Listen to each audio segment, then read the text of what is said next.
नमस्कार दोस्तों, स्वागत है आपका। मेरे चैनल पर आज हम इस वीडियो में जुबिन गर्ग के ऊपर संपूर्ण जानकारी इस वीडियो के अंत तक पाएंगे। आइए मैं आपको असम की आवाज जुबिन गार्ग की पूरी जीवन कहानी बताता हूं। उनके बचपन से लेकर उनके संघर्ष, सफलता, विवादों और असमिया संस्कृति पर उनके गहरे प्रभाव तक। यह कहानी सिर्फ एक गायक की नहीं, बल्कि एक ऐसी आत्मा की है जिसने पूरे असम को अपनी आवाज में जिया। परिचय। कौन थे जुबिन गर्ग? पूरा नाम जुबिन गर्ग, जुबीन बोरठाकुर गार्ग। जन्म 18 नवंबर 1972, जोरहाट, असम, भारत। पिता मोहिनी मोहन बोरठाकुर, कवि और गीतकार। माता इला बोरठाकुर, संगीत शिक्षिका और गायक। पत्नी गरिमा सैकिया गर्ग, गायिका और अभिनेत्री। उपनाम असम का rock star, voice of Assam. बचपन और प्रारंभिक जीवन। जुबिन का जन्म एक संगीत प्रेमी परिवार में हुआ था। उनकी मां खुद एक क्लासिकल गायिका थीं और पिता कवि थे। घर का माहौल कला और संस्कृति से भरा हुआ था। सिर्फ 4 साल की उम्र में उन्होंने संगीत की शिक्षा शुरू की। बचपन में ही उन्होंने असमिया लोक संगीत, भजन और शास्त्रीय संगीत में गहरी रुचि दिखाई। स्कूल में वे हर सांस्कृतिक कार्यक्रम में हिस्सा लेते थे और बचपन से ही मंच पर प्रदर्शन करना शुरू कर दिया था। संगीत की शुरुआत जुबिन ने 1992 में अपना पहला असमिया एल्बम अनामिका रिलीज किया। यह एल्बम इतना लोकप्रिय हुआ कि उन्होंने असम के हर घर में जगह बना ली। उनकी आवाज में मिठास, दर्द और जोश का अद्भुत संगम था, जो सीधे दिल में उतर जाता था। इस एल्बम की सफलता के बाद वे लगातार असमिया फिल्मों, लोकगीतों और आधुनिक संगीत में अपनी पहचान बनाते गए। बॉलीवुड में एंट्री 2000 के दशक की शुरुआत में जुबिन ने मुंबई का रुख किया। यहां उनका असली सफर शुरू हुआ, संघर्ष, रिजेक्शन और एक बड़ा ब्रेक।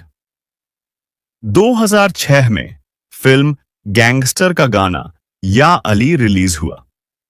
यह गाना सुपरहिट हो गया।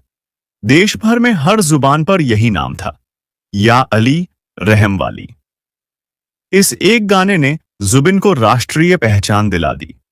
इसके बाद उन्होंने कई बॉलीवुड फिल्मों में गाए। गैंगस्टर 2006, या अली फल्टू 2011, भूत, आया, क्रिश 3 2013, दिल तू ही बता, चुप चुप के, यार अब, भूल भूलैया आदि फिल्मों में भी गाने गाए। असमिया और पूर्वोत्तर।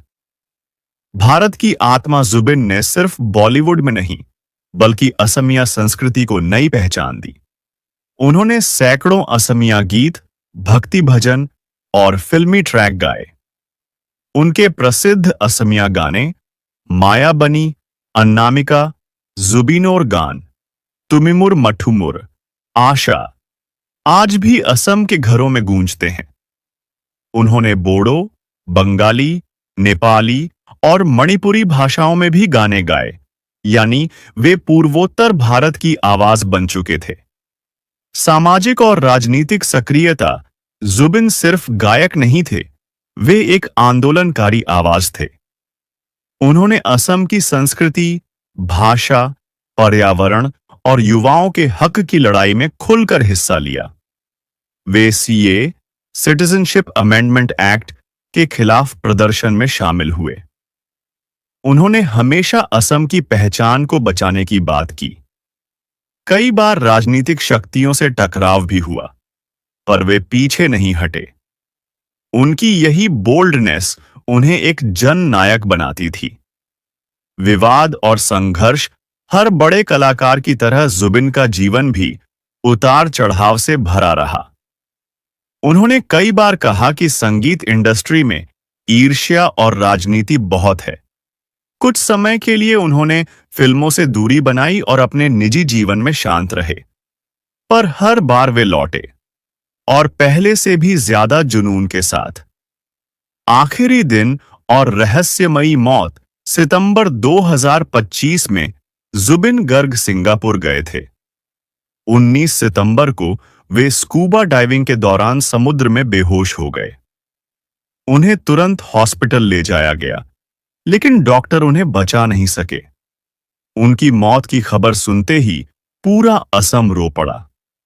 सड़कें खाली हो गईं, लोग घरों से निकलकर रोने लगे। उनका शव असम लाया गया, जहां राजकीय सम्मान के साथ उनका अंतिम संस्कार हुआ। लेकिन इस मौत के बाद कई सवाल उठे। क्या यह दुर्घटना थी या कुछ और? इस पर जांच चल रही है। विरासत, लेगेसी। जुबिन गर्ग सिर्फ एक गायक नहीं थे, वे एक संवेदनशील आत्मा, बागी कलाकार और असम की पहचान थे। असम की मिट्टी जब भी गूंजेगी, उसमें जुबिन की आवाज जरूर सुनाई देगी। उन्होंने असम को दुनिया के नक्शे पर रखा।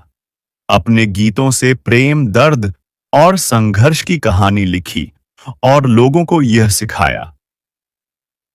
संगीत सिर्फ मनोरंजन नहीं, यह आत्मा की भाषा है। पुरस्कार और उपलब्धियां। Filmfare award, best male playback singer 2006 या आली। Prag cine awards multiple times. GIMA awards nominee hundreds of regional awards and honors from Assam government। निष्कर्ष, जुबिन गर्ग की कहानी हमें यह सिखाती है कि आवाज जब सच्ची होती है तो वह सिर्फ गाना नहीं रहती, एक क्रांति बन जाती है। उनकी आवाज आज भी असम की हवा में तैरती है। उनके गाने हर दिल में गूंजते हैं और उनकी आत्मा हर कलाकार को यह कहती है, खुद पर भरोसा रखो, दुनिया खुद सुनने लगेगी। अगर आपने मेरा अभी तक चैनल सब्सक्राइब नहीं किया है तो आप अभी कर लें।